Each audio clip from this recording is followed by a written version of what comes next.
Ciri-ciri hati yang mulai keras menurut Islam. Berikut ciri-ciri hati yang mulai keras menurut Islam. Disampaikan dengan bahasa ringan, tapi tetap dalilnya kuat. Ciri-ciri hati yang mulai keras. Menurut Islam, sulit tersentuh oleh ayat Al-Quran. Mendengar ayat atau nasihat tidak lagi membuat hati bergetar. Kemudian, setelah itu, hatimu menjadi keras seperti batu QS. Al-Baqarah 74. Perasaan sulit tersentuh oleh ayat Al-Quran itu nyata, dan banyak orang mengalaminya. Ini bukan tanda kamu jauh dari Allah. Justru sering jadi alarm hati. Beberapa penjelasannya. 1. Hati sedang tertutup, bukan kosong. Al-Quran itu selalu hidup, tapi hati manusia bisa tertutup oleh dosa yang terus diulang. Lalai terlalu sibuk dunia, scroll tanpa henti, jarang dizikir, dan merenung. Allah berfirman, sekali-kali tidak. Bahkan, apa yang mereka kerjakan itu telah menutupi hati mereka. QS Al-Mutaffifin 14. Bukan ayatnya yang kurang kuat, tapi lapisan di hati yang menebal. 2. Membaca, tapi tidak hadir. Banyak dari kita membaca Al-Quran dengan lisan, tapi pikiran kemana-mana. Akhirnya, mata melihat huruf, lidah membaca, tapi hati tidak ikut hadir. Al-Quran menyentuh kalbu, bukan sekadar suara. Hati terlalu kenyang oleh hal lain. Kalau hati sudah penuh dengan musik berlebihan, konten yang melalaikan, ambisi dunia semata, maka ruang untuk ayat Allah jadi sempit. Seperti gelas penuh air, mau ditambah apapun pasti tumpah. 4. Ujian agar kita kembali merendah. Kadang Allah mencabut rasa agar kita tidak sombong dengan iman. Lebih sanggup-sunggah mencarinya. Berdoa. Dengan kerendahan hati, justru orang yang masih merasa, kok aku nggak tersentuh ya? Itu hatinya belum mati. Cara melembutkan hati kembali, pelan-pelan, jangan memaksa. Baca sedikit, tapi dengan arti, dengarkan muratal yang tenang, perbanyak istighfar, kurangi maksiat. Sekecil apapun, berdoa, ya Allah, hidupkan hatiku dengan Al-Quran. Imam Al-Ghazali bilang, hati yang keras tidak butuh banyak ilmu, tapi butuh taubat. Kedua, merasa biasa saat berbuat dosa. Ini salah satu tanda yang cukup serius. Awalnya, saat seseorang berbuat dosa, biasanya masih ada rasa takut, bersalah, atau gelisah. Tapi kalau dosa itu diulang-ulang tanpa taubat, hati bisa jadi tumpul. Akhirnya, dosa terasa normal.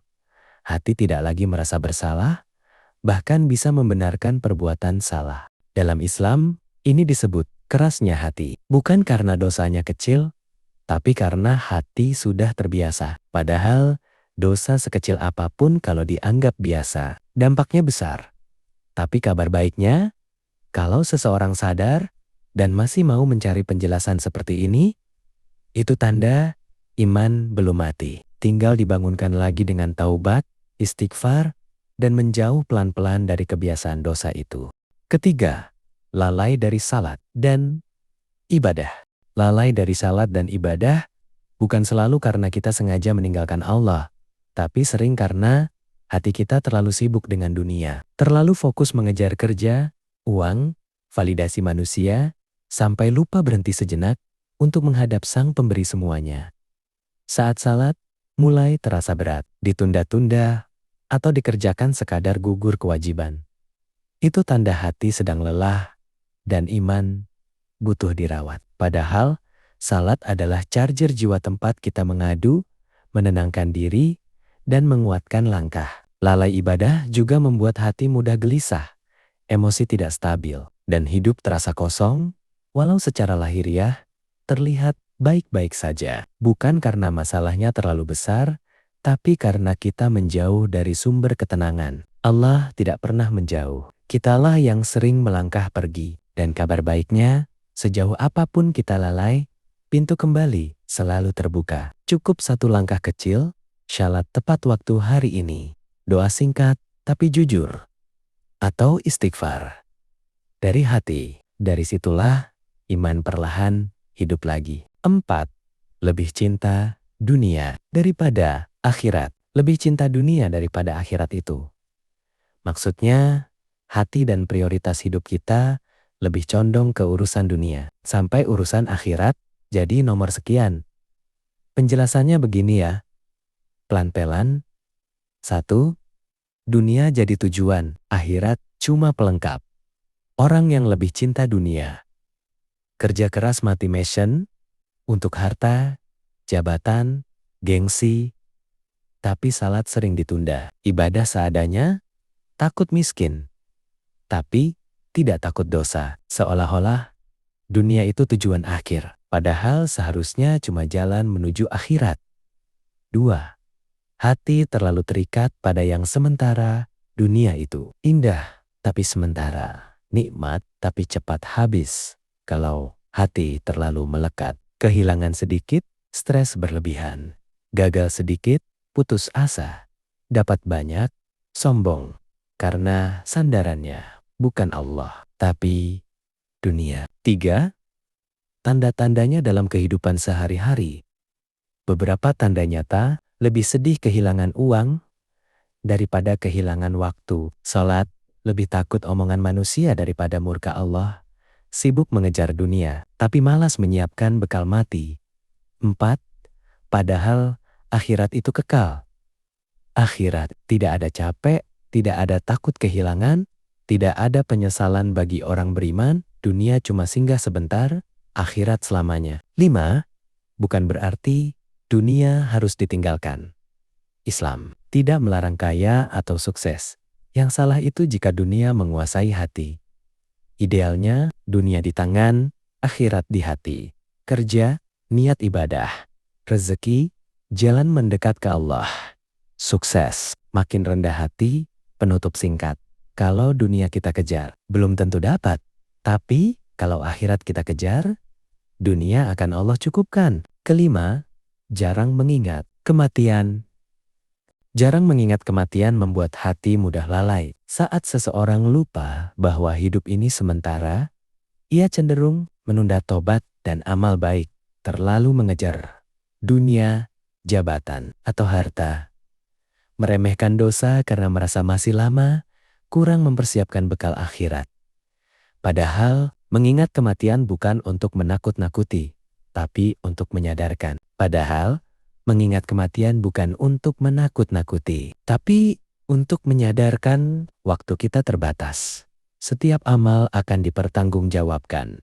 Kesempatan berbuat baik harus disegerakan. Orang yang sering mengingat kematian biasanya lebih hati-hati dalam bersikap, rendah hati, fokus memperbaiki diri, lebih siap bertemu Allah kapan saja. Singkatnya, ingat mati, hidup lebih bermakna. 6.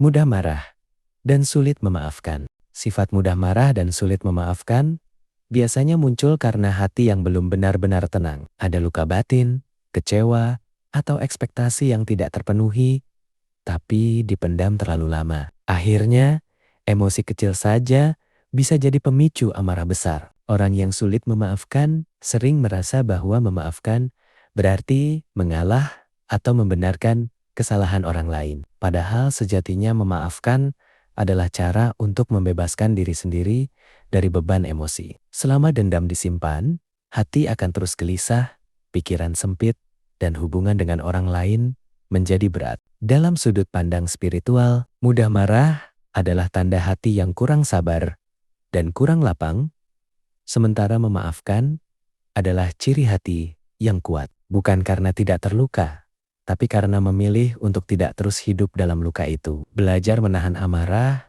dan memaafkan memang tidak instan, tapi dimulai dari kesadaran, aku tidak bisa mengontrol sikap orang lain. Tapi aku bisa mengontrol responku saat hati mulai belajar memaafkan. Ketenangan perlahan datang dan hidup terasa jauh lebih ringan. 8. Tidak peduli dengan penderitaan orang lain. Sikap ini muncul saat seseorang hanya fokus pada dirinya sendiri, merasa urusannya paling penting, atau menganggap penderitaan orang lain bukan tanggung jawabnya. Akibatnya, ia bisa melihat orang susah tanpa tergerak membantu, mendengar keluhan tanpa rasa iba, bahkan menganggap derita orang lain sebagai hal biasa. Dalam Islam, tidak peduli terhadap penderitaan orang lain adalah tanda lemahnya iman. Karena Rasulullah mengajarkan bahwa seorang mukmin itu saling peduli. Seperti satu tubuh, jika satu bagian sakit, bagian lain ikut merasakannya. Intinya, ketika hati sudah tidak tersentuh oleh penderitaan orang lain, itu alarm bahwa nurani sedang melemah. Dan kabar baiknya, empati bisa dilatih dengan belajar mendengar, peduli, dan mau hadir untuk sesama. Penawar hati yang keras obatnya, perbanyak dizikir dan istighfar, membaca Al-Quran dengan tadabur, mengingat kematian, ziarah kubur, berkumpul dengan orang syalih, memperbanyak sedekah. Ketahuilah, dengan mengingat Allah, hati menjadi tenang. QSA Arad 28. Jika hari ini hati kita terasa jauh, semoga video ini jadi pengingat untuk kembali. Karena Allah tidak melihat seberapa sempurna kita, tapi seberapa sanggup-sungguh kita ingin kembali kepadanya.